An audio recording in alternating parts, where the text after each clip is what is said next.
Welcome back to another reading and correcting of Fractured Families with me, Kindar, the Tiger Knights, and Ty, the Tiger Supervisor.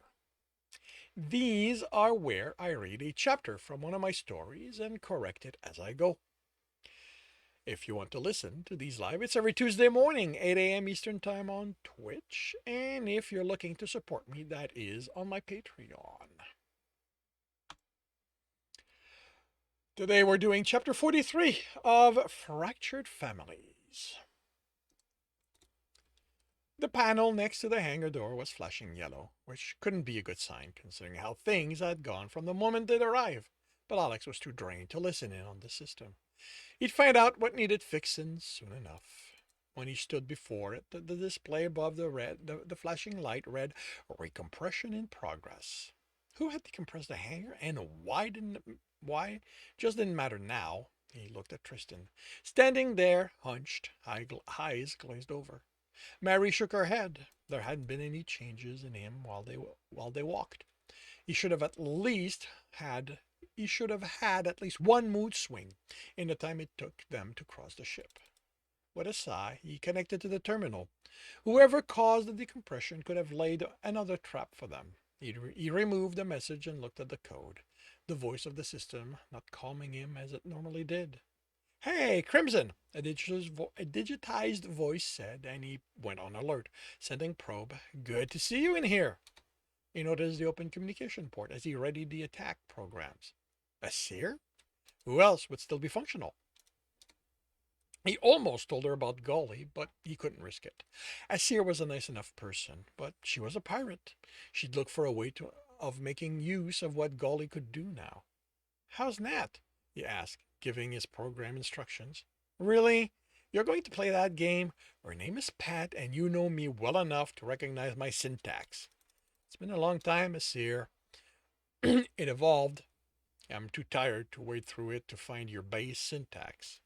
"Yeah, it has been that kind of a day for you."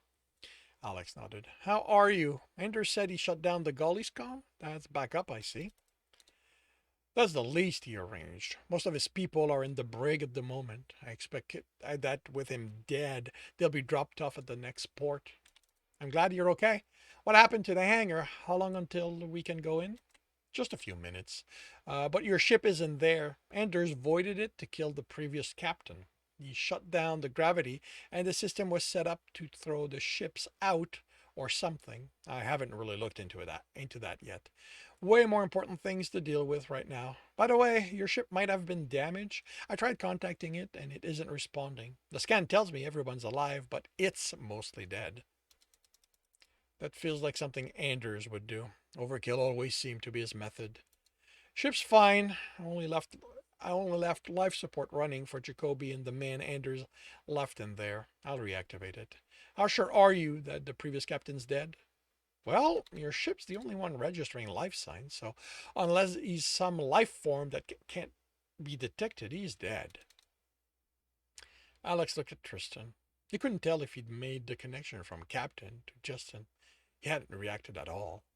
How would he take learning his brother was dead? When he was better, he'd probably be pissed someone else had killed him. "I need a communication port to contact my ship." One flashed. "Go ahead. I'm off to continue cleaning this ship. It's a mess. Whoever this captain was, he was determined that no one would get these ships once he was gone. I got the sense he was a sore loser." "Did Zeph reach the bridge okay? He wasn't in the best of shape." "Yeah, he's fine. Carl's looking after his injuries. Your friend, on the other hand, he's a mess. I don't think he's cut up for this. Cut out for this.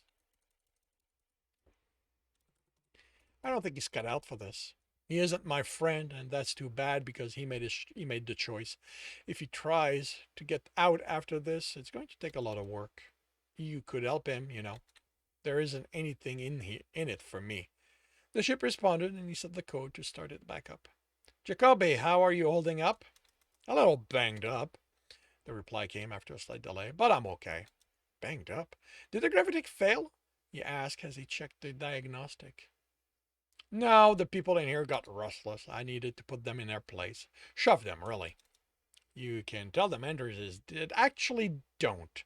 That isn't going to make them cooperative. Anyway, Will controls the ship, so things are safe in here. I'll be there in a few seconds. The yellow light switched to green and the door opened. We'll be waiting.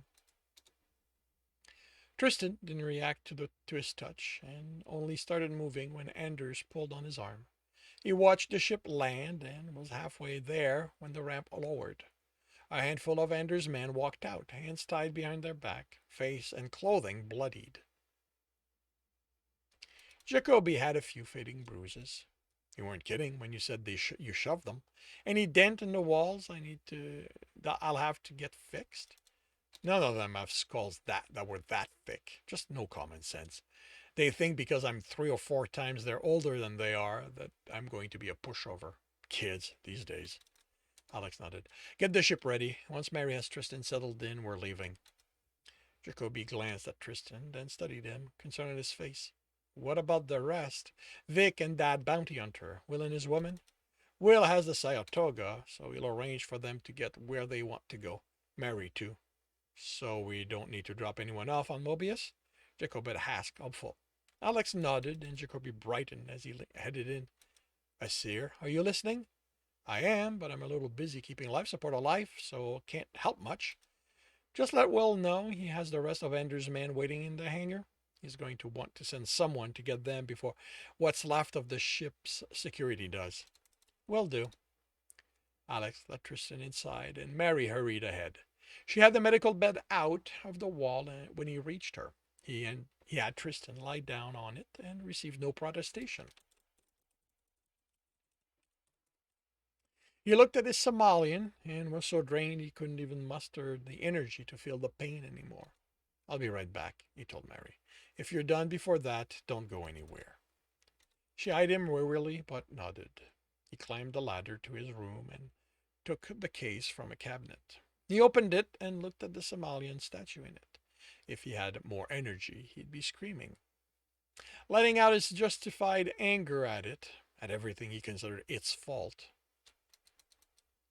Instead, he sat on the bed. You can't leave him like this, he told the defender. I have no idea what kind of damage the drugs added to what. He felt his eyes get wet and closed them. He fucking wasn't going to cry. If he couldn't muster the energy to be angry, he wasn't going to have it to cry.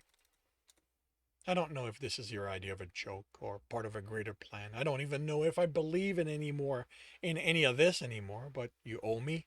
Owe us? He looked at the hatch in the floor. Owe him. He lifted the statue and took the chip that was under it. He put it back in the cabinet and took a chip out of his pocket. The chip contained Mary's new ID, the imperfect one he'd built after the perfect one, when doubt about her trustworthiness assaulted him. When he'd envisioned all the little ways she could try to screw up the rescue, thinking he wouldn't notice. After all, she hated Tristan, thought Alex needed to be rescued. Thought Alex needed to be rescued from him. He threw that chip in the disposal. She'd made a valid point that she had done everything in her power to help them. She didn't deserve to be double-crossed after that. Back down the ladder, he watched as Mary made adjustment to the medical computer. The broken band that had fed him drugs had been replaced with one connected to the bed. She noticed him. He's sedated, she said as she looked at the readout. He's messed up, but he's alive, and now that he's on a proper bed, he has a chance. She tapped the screen, made an adjustment. It has to all the data on Somalians. I'm going to guess you saw to that. So I've set the computer to clean out everything that doesn't belong in there. Once that's done, it's going to put him under for the rest of the trip. She leaned against the edge of the bed. I'm going to repeat the warning I gave you. You need to prepare yourself for him being different. No one goes through what he went through and comes out the same. The drugs are only part of it. I can't even imagine the kind of torture he had to endure, and I'm not looking for the records of it. A medical bed can deal with the withdrawal, it can fix his body, but a mind is something even the most advanced one can't handle. To be honest, I don't even think human doctors who claim to be able to rebuild a mind can do it. Alex nodded. He's going to be fine. Alex, you need to. don't know him, he cut her off. No real anger in his voice, but bitterness. He already knew what she was saying, but he had to hope, to believe. He handed her the data chip. What's that? The payment I promised you. A new identity. She took it, looked the chip over. Should I expect it to blow up in my face? He laughed. I destroyed that one. Really? You had one that could explode? Only code-wise, tiny things. A small warrant on a world you never heard of, money owed to a handful of lending agencies, that kind of stuff. Nothing that would ruin your life, but they were hassles you'd have to deal with. This one's clean, no hidden surprises. The others? You've already paid them, right? Alex closed his eyes. When I planned this job, only me and Tristan were going to leave this ship. It wasn't set up to kill anyone outright, but, well, only he matters. He opened his eyes. She was looking at him in shock. I'm a monster, Mary. I don't trust anyone except him. I know you're going to betray me at some point because that's what I do to you.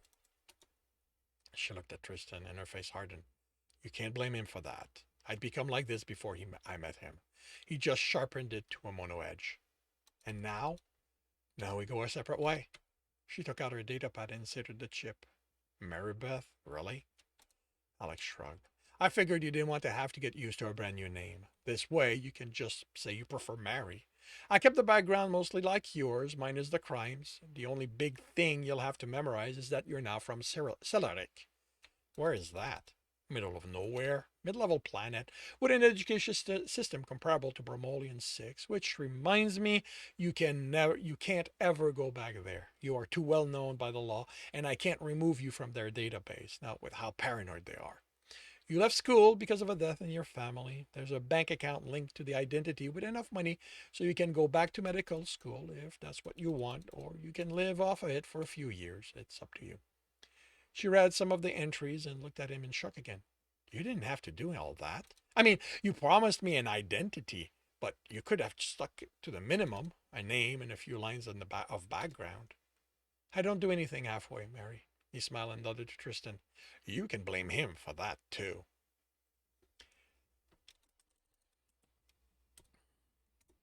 He taught me the value of a complete story when building an identity, and maybe I felt we needed to make a man for the part he played in putting you into a gilded cage. I don't know. He chuckled. Oh, and don't worry. When my own brand of paranoia hits, my sabotages are just as thorough. That sounds like a threat. Alex shrugged. I'm tired. The filters are gone. Code's just pouring out. I didn't intend it as one. She looked at her pad, then put it away. Thank you. Now I need to ask one more favor. He tensed. Mary, he warned, don't ever look for me again. Don't come asking for my help. Don't come to my rescue if I'm in trouble. Don't. Just don't. I never want to see either one of you again. You said you're a monster. Well, with this, you are giving me a chance to get away from my personal monsters. I don't want to bring stuff like that back, and that includes you. He nodded. You'd better go. She turned and left without looking back. He closed the ramp and returned to Tristan. Even asleep, he looked wrong. Alex hadn't gotten many glimpses of a sleeping Tristan, but even then, he hadn't looked relaxed.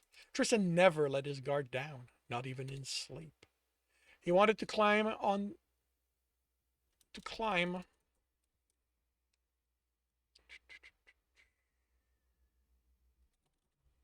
the bed and curl up next to him, to hold them, to do something that would make Tristan push him away. He needed to have the old patterns reestablished. Instead, he went to the cockpit and sat in the co-pilot's chair. Jacoby grinned at him and the ship began moving.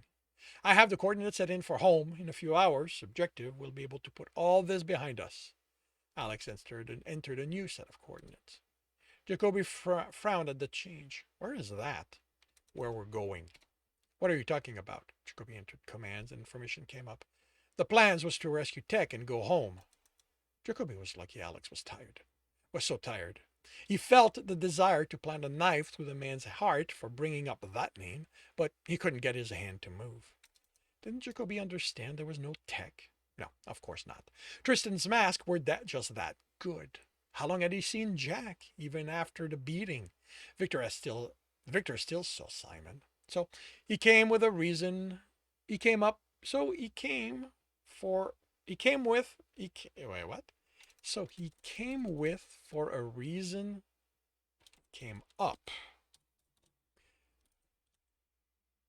with a reason the man could accept, if not be happy with. Do you really want him there in this current state? She said the drugs are going to be out of his system. Did you miss the part about his mind being broken? You said he'd be okay. Really? Was he okay when you saw him with me? Alex snapped. That was before the drugs. The things that's wrong with him predate them.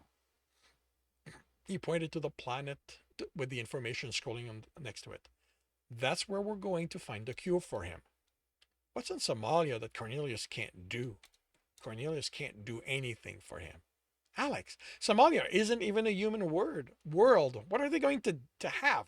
Huts? Mystic stuff? How is any of that going to help him? Alex glared at him, angry that his plan was being dismissed out of hand, even if Jacoby didn't realize it was what he was doing. That's where the cure is. Now go under. You're not making any sense, Jacoby grumbled. But if that doesn't work, we're taking Tech home, where we can actually help him. Sure, Alex lied. If this doesn't work, it isn't like I have anywhere else we can go. Jacoby nodded in a way that made Alex think the man thought he was in charge. He attached a band around the forearm and closed his eyes. The light on it went from red to yellow, then green. This will work, he told the man as he stood. It had to. What did Jacoby think anyone back on Terrian 2 would do to help Tristan? Hire a psychologist so he could get in touch with his feeling? Alex smiled. Actually, that might be interesting to see. How long it took before Tristan ripped the man apart. He took Tristan's hand and kissed the back of it. You'll be okay. It doesn't matter what I have to pay. I need you back. He laid the hand down and climbed the ladder. The bed looked even bigger now that Tristan was in the ship, but not in it. Well, Tristan wouldn't sleep in it, not even for cryo. He'd be in the pilot's chair. Alex lay down, then looked for the cabinet as the rod came up at the bed's corner. You better fix this, or I am going to make you pay, he said, just before the field activated.